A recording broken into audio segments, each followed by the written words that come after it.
La guerra y la esperanza. El contexto del regreso de Fernando VII. Corría el año 1808, un periodo de gran agitación y cambio en España.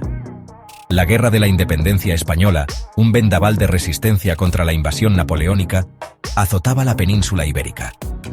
Las batallas se libraban en cada rincón, desde las grandes ciudades hasta los pequeños pueblos.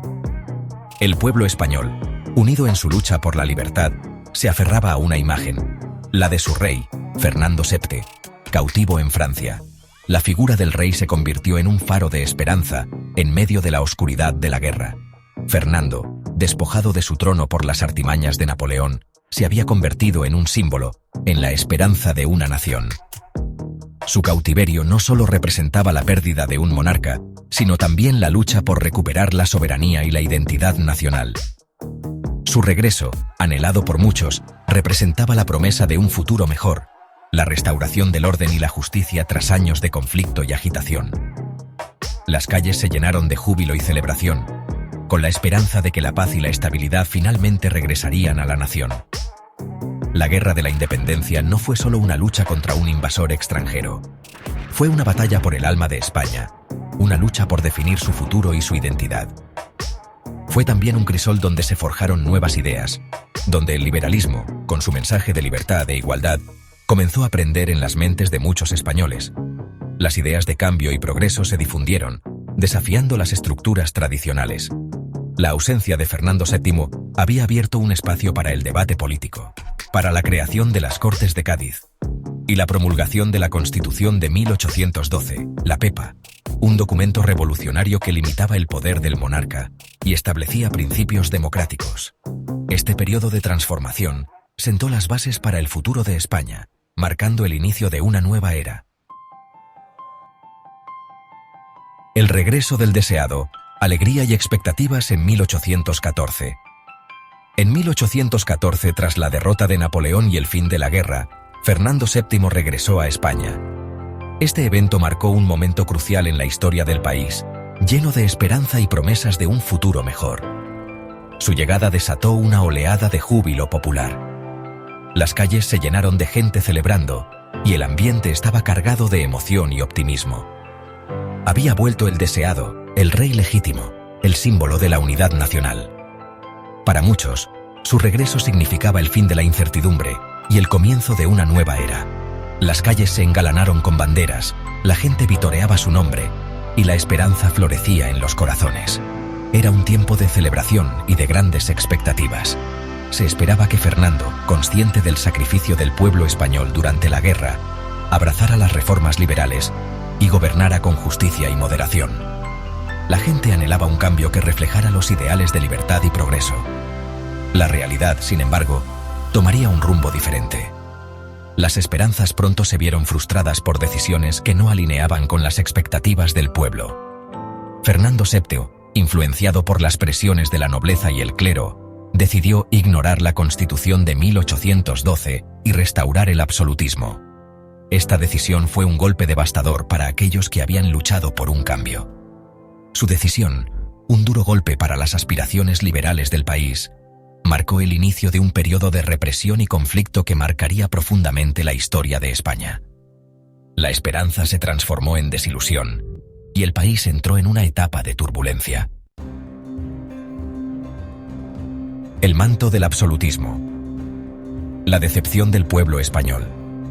El regreso al absolutismo no se hizo esperar.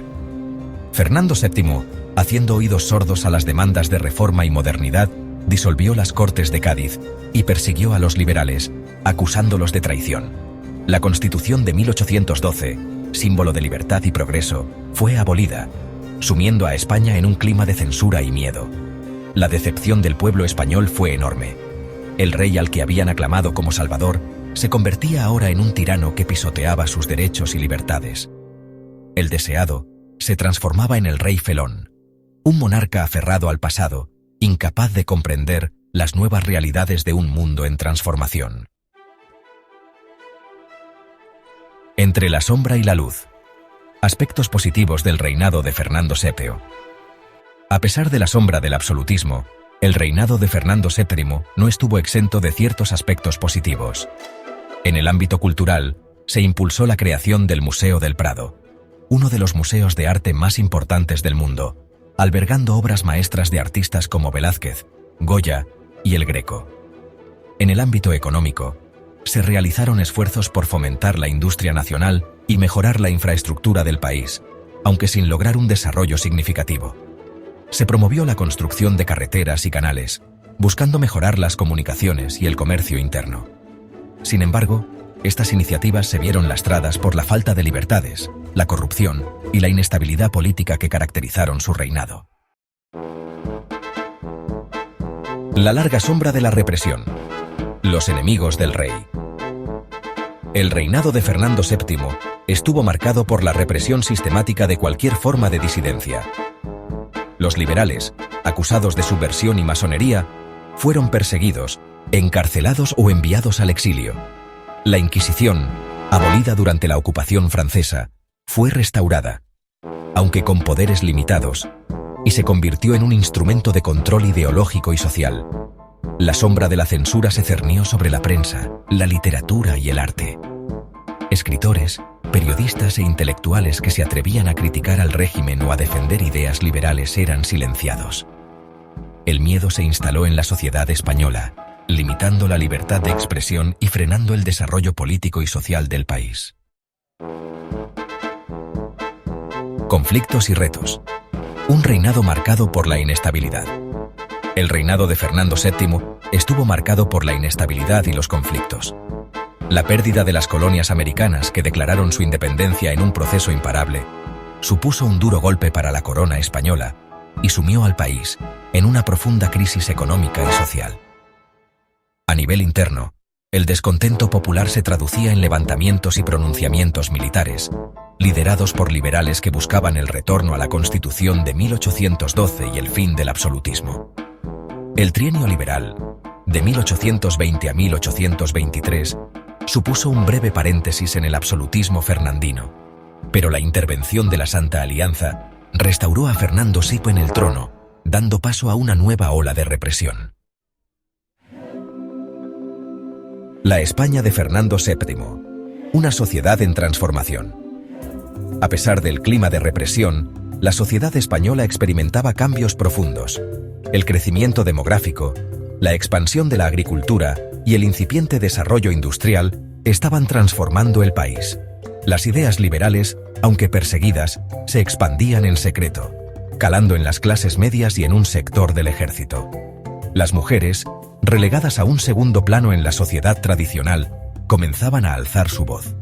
Escritoras como Fernán Caballero o Cecilia Boll de Faber, bajo seudónimos masculinos, desafiaban las convenciones sociales y defendían una mayor participación de la mujer en la vida pública.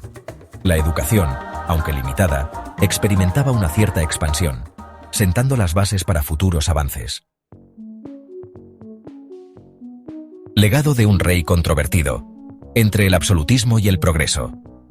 Fernando VII murió en 1833, dejando tras de sí un legado controvertido. Su reinado estuvo marcado por una serie de decisiones que dividieron profundamente a la sociedad española de la época. Por un lado, su absolutismo y represión frenaron el desarrollo político y social de España, ahondando las divisiones entre liberales y absolutistas. La represión de los movimientos liberales y la restauración del absolutismo generaron un clima de tensión y conflicto.